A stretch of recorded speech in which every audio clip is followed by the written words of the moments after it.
Hello friends, कैसे हैं आप सब। आप सभी का आपके अपने YouTube channel sociology with Sangeeta में मैं संगीता स्वागत करती हूं। हम लोग यूजीसी नेट सोशियोलॉजी का सिलेबस को कवर कर रहे हैं, जिसमें कि हम लोग का यूनिट 1 जो है वो पूरी तरह से कंप्लीट हो चुका है। इसकी प्लेलिस्ट आपको मिल जाएगी, आप जाके चैनल में से सर्च कर सकते हैं।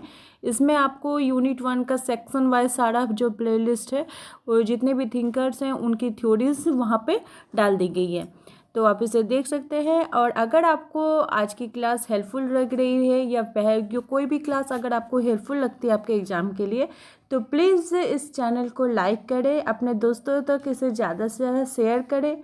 मेरे चैनल पर नए हो तो प्लीज़ सब्सक्राइब करें। आपके लाइक्स, आपके कमेंट, आपके सब्सक्राइब मुझे मोटिवेट करते हैं, क्योंकि मैं जो हूँ वो उन स्टूडेंट्स तक अपने वीडियो को पहुँचाना चाहती हूँ जो कि पेड कोर्स नहीं ले पाते हों किसी कारणवश। क्योंकि आपको यहाँ पे जितनी भी जो कॉन्सेप्ट्स है, जितनी भी थ्योरियाज हैं, वो सभी फ्री में आप लोगों तक प्रोवाइड की जा रही है। मेरी यही आप लोगों से रिक्वेस्ट है कि इसे ज़्यादा से ज़्यादा आप अपने दोस्तों से शेयर करें। चैनल पर नए हो तो सब्सक्राइब करें। तो यूनिट 1 का जो हमारा सीरीज़ है, इसमें हम लोग समाजशास्त्रीय सिद्धांत को देखे हैं। इसके अंतर्गत हम लोगों ने सेक्शन 1 में शास्त्रीय समाजशास्त्रीय परंपराओं के अंतर्गत इमानुएल दुर्कहाइम जी की थ्योरी, मैक्स वेबर जी की थ्योरी, कार्ल मार्क्स जी की थ्योरी को हम लोगों ने कवर किया। साथ ही हम लोग यूनिट 1 का जो सेक्शन 2 है, संरचना, प्रकारवाद एवं संरचनावाद, इसमें जितने भी थिंकर है सारी आपको थ्योरीज जो है वो प्लेलिस्ट में सेक्शन वाइज देखने को मिलेगी। तो और साथ ही साथ हम लोग पूरा यूनिट 1 का सेक्शन 5 तक कंप्लीट हो चुका है। आज से हमारा जो क्लास है वो है यूनिट 2 का जो शोध प्रविधियाँ और विधियाँ हैं उसको देखेंगे। इसके अंतर्गत जो सेक्शन 1 है, जिसमें कि हम लोगों को सामाजिक यथार्थ की अवधारणा है, इसके अंतर्गत विज्ञान का दर्शन देखना है। विज्ञान के दर्शन के अंतर्गत हम लोग प्रत्यक्षवाद को भी देखेंगे। तो चलिए क्लास को लेट ना करते हुए स्टार्ट करते हैं। और आपको ये सारी क्लास मॉर्निंग के 6 AM में मिलेगी। किसी कारणवश अगर मॉर्निंग के 6 AM में जो है वो क्लास अपलोड नहीं हो पाती है, तो आप लोग इवनिंग के 6 PM में भी इसे देख सकते हैं। तो चलिए क्लास को लेट ना करते हुए हम लोग स्टार्ट करते हैं। तो यूनिट 2 का जो सेक्शन 1 है, प्रत्यक्षवाद एवं विज्ञान का दर्शन, ये आखिर है क्या। प्रत्यक्षवाद, जिसे कि पॉजिटिविज्म बोला जाता है, तो प्रत्यक्षवाद को जानने से पहले हम लोग देखते हैं कि आखिर प्रत्यक्ष क्या है, किसे हम प्रत्यक्ष कर रहे हैं। तो कोई ऐसी चीज़ जिसे हम सामने से देख सकते हैं, उसे फील कर सकते हैं, और हमने जो देखा है उसे हम माप सकते हैं, और वो मापने के बाद उसके पीछे जो नियम है उनको जान सकते हैं, तो वो क्या कहलाता है, प्रत्यक्षवाद कहलाता है। फिर इन्हीं नियमों को जब हम वैज्ञानिक पद्धतियों के माध्यम से जब देखते हैं, तो वो क्या कहला जाएगा, एक नया वाद हो जाएगा, और वो वाद हो जाएगा प्रत्यक्षवाद। तो प्रत्यक्षवाद को हम लोग डिटेल्स में जानने से पहले देख लेते हैं कि प्रत्यक्षवाद के जनक कौन हैं। तो अगस्त कॉम्ट जी को प्रत्यक्षवाद का जनक बोला जाता है। सेकंड हम लोग देख रहे हैं कि अगस्त कॉम्ट जी का पूरा नाम क्या है।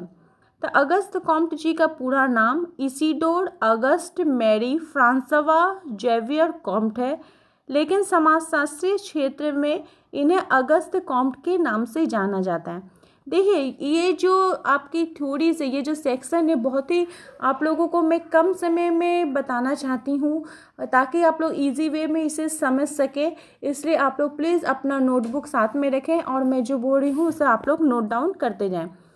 तो प्रत्यक्षवाद जो था, इस थ्योरी को उन्होंने अपनी बुक द पॉजिटिव फिलॉसफी में इन्होंने बताया था। इस बुक की रचना 1830-1842 के बीच की गई थी, क्योंकि इस बुक का सीरीज़ बना था, तो जिसके कारण उन्होंने साल दर साल जो अपनी थ्योरीज दी इसी में बताया अपनी पॉजिटिव फिलॉसफी में।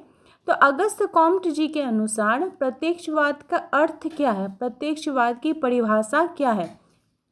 कॉम्ट जी कहते हैं कि निरीक्षण, परीक्षण, प्रयोग और वर्गीकरण पर आधारित जो वैज्ञानिक विधियों के द्वारा सब कुछ समझना और उसे ज्ञान प्राप्त करना ही प्रत्यक्षवाद है। इस प्रकार हम कह सकते हैं कि प्रत्यक्षवाद क्या है, एक अर्थ वैज्ञानिक है। यानी हम कोई भी ऐसी चीज़ जिसको कि हम लोग सामने से देखते हैं, तो उसको निरीक्षण किए, फिर उसको हम लोग जांच किए, उसका माप किए, उसको प्रयोग करके देखे, उसको हम लोग फील किए कि वो क्या है, वो वस्तु वो जो घटना है वो क्या है, उसके बारे में जानने का हम लोग कोशिश किए।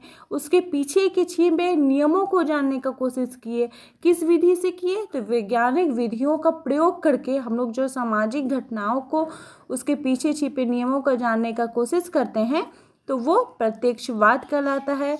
यानी हम कह सकते हैं कि जो घटनाएं मापी जा सकती हैं और मापने के बाद जो हमें इसका परिणाम मिलता है उसकी हम भविष्यवाणी करते हैं, अपने थ्योरी में बताते थे, वो तो प्रत्यक्षवाद कहलाता है। वैसा ही उन्होंने बताया कि जितने भी जो प्रत्यक्षवादी जो समाजशास्त्री थे वे बोले कि जिस प्रकार से हम लोग प्रत्यक्षवाद में सामने से हम लोग को कोई भी घटना को देख के बताते हैं तो उसी तरह से हम लोग समाज के क्षेत्र में भी कर सकते हैं। समाज के क्षेत्र में यानी सामाजिक जितनी भी घटनाएं हैं उनको हम माप सकते हैं, उनकी घटनाओं के पीछे छिपे जो कारण है उसको महसूस कर सकते हैं। उसकी वैज्ञानिक विधियों का प्रयोग करके जब हम उसकी थ्योरी को देखते हैं तो फिर हम लोग एक भविष्यवाणी करते हैं तो वो प्रत्यक्षवाद के जो है वो सामाजिक घटनाओं में भी लागू होगा, ऐसा समाजशास्त्रियों का मानना था, ऐसे उनकी थिंकिंग थी। तो ये जो सामाजिक घटनाएं हैं, ये जो सामाजिक नियम है, इसको फिर उन्होंने दो प्रकार से बांटा। किसने बांटा? अगस्त कॉम्टे जी ने बांटा। उन्होंने बताया कि जितनी भी सामाजिक घटनाएं हैं वो दो प्रकार से हम लोग उसको सामाजिक घटनाओं को देख सकते हैं। सामाजिक जितने भी नियम हैं उसको दो प्रकार से हम लोग मापा जा सकता है। पहला हो गया सह अस्तित्व का नियम। तो सह अस्तित्व को जिसको कि स्थैतिकीय का नियम भी बोला जाता है। सेकंड होगा उन्होंने बताया अनुकरण या गतिकीय का नियम, यानी कि जो सामाजिक घटनाएं जो समाज में चल रहा है जिसमें स्थिरता है उस नियम को हम लोग जान सकते हैं सह अस्तित्व के नियम से। और समाज के अंतर्गत जितनी भी घटनाएं हैं जो कि गतिशील हैं उसको हम लोग गतिशीलता के नियमों के माध्यम से जान सकते हैं। कॉम्टे जी के अनुसार विज्ञान क्या है? तो विज्ञान का तात्पर्य उन्होंने बताया कि जिसकी की खोज की जाए और यह पता लगाया जाए कि ये जो चीज़ें हैं, जो वस्तुएं हो रही हैं, जो घटनाएं हो रही हैं, वो एक दूसरे से किस प्रकार से को रिलेटेड है, तो वो क्या कहला जाएगा? विज्ञान कहला जाएगा। इसी के अंतर्गत उन्होंने फिर सामाजिक जो घटनाएं थे, सामाजिक संस्थाएं थे, उसको उन्होंने अपने थ्योरीज में जांच परिचय किया। फिर उनकी एक और इम्पॉर्टेंट बुक है पॉजिटिव ऑफ पॉलिटी। तो इस बुक की जब उन्होंने रचना की तो इसमें उन्होंने मानवतावादी धर्म का प्रतिपादन किया और प्रत्यक्षवाद का जो नियम था, प्रत्यक्षवाद की जो दर्शन थे, इससे वे थोड़े दूर होते गए, जिसके कारण कहा जाने लगा कि जो प्रत्यक्षवाद का जनक था उसने प्रत्यक्षवाद का हनन कर दिया। तो ये कथन किसने दिया? तो जीएस मिल जी ने दिया। उन्होंने बताया कि जो प्रत्यक्षवाद का जनक है उसने उसकी जो जितना उतना ही कम इसका प्रयोग किया अपने थ्योरीज में। फिर इमैनुएल जो दुर्खाइम जी थे वो अगस्त कॉम्टे जी की थ्योरी को फिर वो आगे बढ़ाते हैं और आगे बढ़ाते हुए उन्होंने सामाजिक विज्ञान को एक नया पद्धति उन्होंने प्रदान किया। तो अगर हम शॉर्ट फॉर्म में देखें तो प्रत्यक्षवाद आखिर है क्या, ये जितने भी सीरीज़ है, जितना भी थ्योरी, उसका अगर हम लोग सार देखने का कोशिश करें